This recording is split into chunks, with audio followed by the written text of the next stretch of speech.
weeks, mate. I would suggest. So, what do the stats tell us about this one, Mark? Another game with a close meters tally, but Hull FC were better in attacking execution.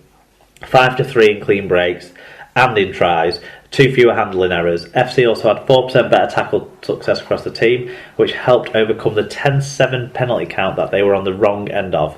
Individually, Marhaven had 2 tries, a try assist, 6 tackle busts, 2 clean breaks. Kirk Yeeman, 132 metres, Liam Watts, 117 metres. Mark Minicello had a try and a try assist and 2 clean breaks. So you can see the numbers were quite low in this game across the board. So Hull KR only have 3 players in the roundup. Ken Seo 129 metres, Ian Thornley 115 metres, and Maurice Blair 101 metres. And that's box standard stats roundup stuff, isn't it? That's not even excelling themselves, is it? I don't think we should forget, I suppose, that Hull KR were a little bit affected by injuries in the game. Mm-hmm. There was Mins was one of them, and I think there was another player they lost. But to the same count, they still wouldn't have won if they'd have stayed as is. No, they could have had 100 players. Right, okay. Tingy Radio got in touch. He said, can we just end the season now, please? Not sure who I'm thinking. He wants to end the season with Hull on top. Yeah, there you go. Exactly. Not sure who I'm thinking of. Is it Manu? I'm pretty sure it's Manu. His hair is stupid. Well, there's 2 not from Tim. Oh, I see. It's a thin line. Okay, so Tingy Radio said, can we just end the season now, please? Bruce says, not sure who he's thinking of. Is it Manu? I'm pretty sure it's Manu. His hair is stupid. Well, it's both of them. It's Manu and Fanua. Yeah. They've both got those interesting. I'm sure there's some. I'm hoping there's some kind of cultural significance to that hairstyle. From wherever wherever their descendants are from, maybe that means where they're from, they want to look like twats, but they're so tough that they can get away with it. Maybe, I mean, it's not. I'm not telling Mahe Fanua that he looks like an absolute fucking idiot, but he looks like an absolute fucking idiot. Oh, he does look an idiot, but there might be some cultural. I'm hoping it's not just a fashion choice, is what I'm saying. Maybe it's something that they feel, to do, like they do as part of, some kind of heritage thing, rather than just I know what'll look good. I'm hoping it means not as stupid as it makes them look. Brian Davies says, 12 minutes to go, Hull FC 6 points up. I said to Mrs. Davis, go and get us a pint, love. No. He says, if Hull score now, I bet their fans start singing, we are top of the league, so we are top of the league. 30 seconds later, the black and white scored, and their fans duly obliged. Great way to end the weekend with a new team top of the table. I agree. Good to see Brian and his missus enjoying a 2-pint pint as well. You've already brought this up. I thought I talked about it with you early doors. I thought it was on the show. I don't recall now. Well, it's still great to see. Yeah, you love a 2-pint pint. We do love a 2-pint pint. I hope they have them on Saturday. With wine in them. Diane LBW got in touch. Ollie Smith got in touch. That would be the end of the show. I don't know, I think I'd be good value on 9 pints of wine. Ollie Smith, another good game and a nice way to finish. Magic FC fans were great, and in my opinion, were the most there this weekend.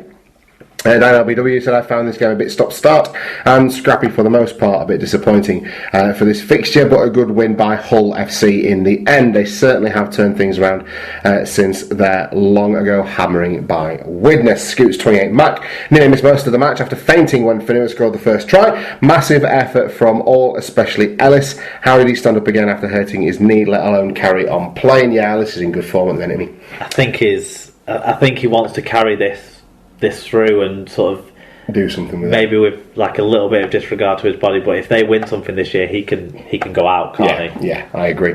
Paul O'Brien said, another great game to finish a great weekend of rugby league, a close game until the end. Hull are playing well at the moment and the team spirit showed today, and we'll give the last word on this one to Paul Lewis. Ludo got in touch and said, ref almost ruined this one for me, but a good end to Magic still. Hull FC looking like they could actually have a real say in the end of season games.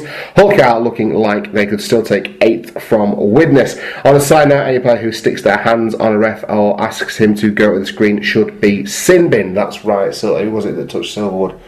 It was Mitch Allgood. Mitch Allgood, one sec. I don't think that Silverwood necessarily realised how significant the contact was at the time. I think if he should have taken action at the time, basically. Yeah. Well, they said it on Sky, wouldn't they? That's a 3-game ban. That's at least a 3-match ban in the NRL. And you looked at Lunt as well from his sin bin as well, actually, and he looked relieved that he didn't get sent off. Yeah. Because that was a bad one. It was. That could have been red. Yeah. I think like you say, Silverwood. I mean, whether you draw the comparison between there is a simple no contact rule with the referee and the guy going, go to the screen, and maybe it just in the speed of it all doesn't quite registered, but yeah, I think he got away with that one a little bit there. What was the tail? Was there a tail of the round, Mark? Well, there was nothing remarkable from the stats actually on this weekend. So instead, we've got some bits that people sent in that were like overall summaries of the weekend. That's that they sent in either through the Google form or a couple came in last night. Yeah. Other methods, so I've thrown them on. Diane Albidoui said, couldn't afford to go to Magic this weekend, but watching on TV. The stadium looked really busy on day one, apparently over 39,000 there. Yeah, it was a record attendance by about 500 more than last year, wasn't it? And the first day had 39,339, I think, or something like that. The second day had 28,000 or so. Still a good aggregate total. Obviously, having Wigan and Leeds. Yeah. On the same day. Well, they won't have that mismatch and next season. Cass always well attend. Because Leeds will be playing at Blackpool next year, mate, against the Bulls. Cass always attend Magic really well, don't they, as well? So that would have padded that. And Warrington are the fourth best supported team this year third best supported team this year in Super League, I think, on the attendances. Okay. Hull FC are fourth, Saints are fifth. Surprised me that Hull FC are only fourth. Well, it's shocking, isn't it, that they're only averaging just over 10,000 with the way they're going. I'm sure that'll pick up, though. Anyway, she went on to say, and the weather looked better than forecast. I get the impression that rugby league fans like Newcastle. Colin Renton said, great weekend, all good games. Would like to say I've hardly seen a bad comment about refs. Maybe the TV cameras do help to get all the major decisions right and not have the controversy. Cameras and vid refs at all games in the future. Well, it's an impractical... It's an impractical solution, isn't it? It's not workable under the current situation we have. That's just the way it is. I don't necessarily think it gets rid of controversy, and I actually saw quite a lot of stuff about the referees, particularly Campbell and Silverwood in their games on the Sunday. But anyway, Matthew Baxter said, "Been a great," and this is a new name on me, but he's been getting in touch on Twitter yesterday. Been a great weekend. Find it crazy that all the teams attacking the Gallagate end in the second half all won. There you go. Brian Davis said, mustn't lose sight of the fact that this is meant to be fun. Fans and clubs will have had a great weekend. Yeah. And then final word on it all goes to Paul Ludo Lewis. We sort of prefaced this before, and now we're picking it up on the other end of the weekend, as it were. So Paul said, hi guys, I know you said you were going to mention me presenting the cheque at Magic to the Sir Bobby Robson Foundation, but I thought I'd add my input. As I mentioned earlier in the year, my mum was diagnosed with terminal cancer in January, but being the positive person she is, she pre-ordered a shirt fully intending to wear it for Magic. Sadly, she passed away on the 22nd of April. As a family, we discussed what was best to do about Mum's shirt and decided I would contact the club to see if a few players would sign it so we could frame it. From the very beginning, Windus have been absolutely fantastic. The marketing director, Brian O'Connor, has been in touch by phone and text in the build-up, and it was on Wednesday that he asked if I would present the cheque to Andrew Robson on the pitch. I, of course, said yes. On Saturday itself, once again, the club and Sir Bobby Robson charity were brilliant. I got introduced to everyone, from the Witness chairman Steve O'Connor to Sky and BBC journalists, the likes of Angela Powers. I was offered food, Newcastle Brown Ale and champagne, all the time being made to feel like I was a big part in the day and the event. It was amazing. The time on the pitch and the photos being taken were all a bit of a blur, but I tried to make sure I soaked it in a bit. After we left the pitch, it was more photos in the tunnel and then a quick goodbye and thanks to everyone, as I was heading up back to my seat to join with my son Jack and brother-in-law, fellow SLP listener Ben Murphy, who needs to contribute to the show. Well, yeah, Ben used to get come on, man, didn't he?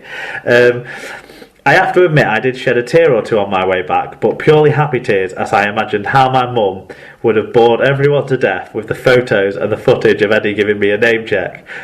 All in all, a fitting tribute to my mum and the club that we both love. Oh, that's fantastic. That's brilliant, isn't Thank you for sharing that with us as well, Paul, Yeah. because that's not necessarily an easy thing to do either, so we appreciate that too. Yeah, fantastic. Again, we applaud everyone for their part in that. And yeah, it's just a great send-off for Paul's mum there. Fantastic. Okay, so give us an update on how things have gone in Super Brew and in the Dream Team, Mark. Well, on the predictions, first of all, I had a return to form. I was 5 out of 6. There was only the Jacob Miller drop goal, Pat Richards hitting the post that let me down. Yeah. I was the width of a post away from a perfect week. You had 3 of 6, so first time I beat you for about a month or so. I'm still ahead of you, aren't I? By almost a point now. Oh, well, in the Super Roo, yes, you're ahead of me by 0.25 of a point again. Yes. The yellow cap, though, was worn by Ian Gatwood this week, with Alex Jewett taking the spoon. Yeah. Elliot Range stays top. In the Dream Team, yes, a new entrant to the league. Yeah. I'm not sure how I feel about this. I mean, he's had his team all year, and he's just only got on board with the show, I guess, a bit more recently. True. Alan Bagley, he's taken over at the top. Last year's winner, Lee Christian, had the best week in the league this week with 706 points. Fantastic performance. I had a better score than you this week for the first week in about 4 weeks. I lost ground on it this week by 5 points, and I thought to myself, well, I bet that's only because fucking Mark Percival wasn't playing, but you had a boy missing as well, didn't you? Yeah. Who was that for you? You had one player that didn't play. Yes, I did, yeah. So I was a bit fuming. But I had a couple of players who went off injured during the games as well. Kevin Brown, Thomas Mins. So you did. Frustratingly, Lee Jewett didn't play. Yes, that's the one, isn't it, Lee Jewett? Yeah. So no, you clawed 5 points ahead of me this week. So I'm thinking about 180 behind you at the minute. Slowly reining you in, Mark. Slowly reining you in. Well, you were. Overall, I continue to. Okay. I really could do with Liam Farrell getting fit again, but he's about a month off still. That's going to be a big out too, isn't it? Okay, so that's last weekend in Super League. He's out for so long now that I think I might have to transfer him out. Oh, God. It's not looking great, is it? Well, Bateman will come in, won't he? That's what happened. I'm ready to bring back. I need to get Bateman back in. Right, okay. That's the Magic Weekend well and truly covered. Let's take a look now at some results from elsewhere in the world of rugby league.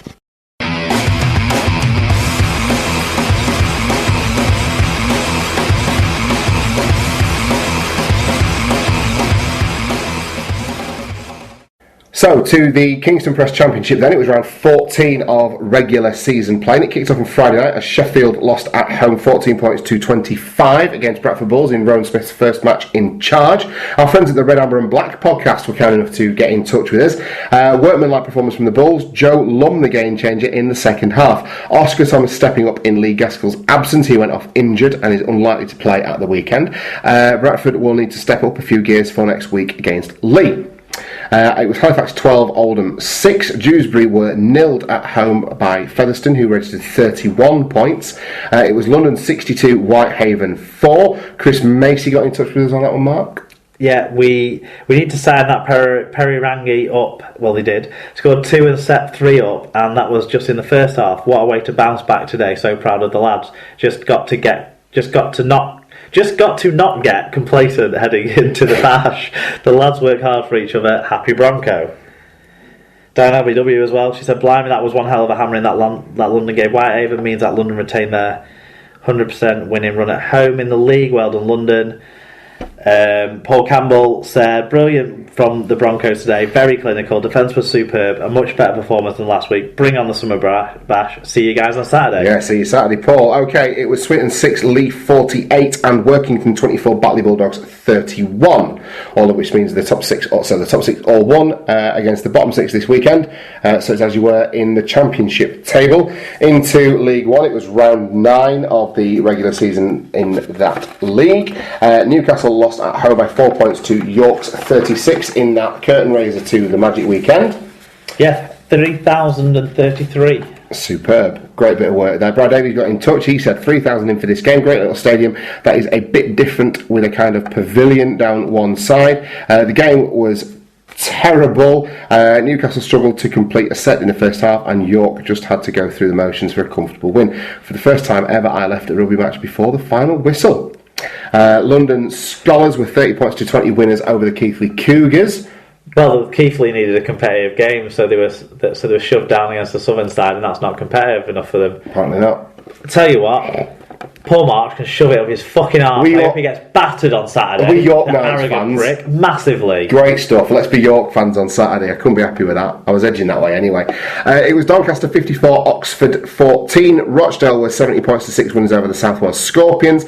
Gloucestershire all goals lost at home, 18 points to Hunslet's 26. It was Hemel Stags 14, Coventry 50. Big result for the Bears. Barrow lost at home by 16 points to Toulouse's 44. All of which means that Doncaster and Toulouse now move into second and third respectively in the most significant table changes of the weekend. Into the NRL then, Mark, it was round 11. South Sydney Rabbitohs were 34 points to 24 winners over the St George Illawarra Dragons. Yeah, Tom Burgess had 160 metres, Sam Burgess had 170 metres and 43 tackles. George also played from the bench. Mike Cooper had 116 metres and Widdop contributed as well for the Dragons, but the Rabbitohs won out. Okay, the Cowboys and the Broncos never failed to deliver at the moment. It was 19 points to 18 in favour of the reigning premiers up in North Queensland, Mark. Yeah, Jack Reed played it didn't light up the stats board or anything, but it was a great game as these two keep throwing up. Well, Elliot Wrench got in touch, and I suppose he sums it up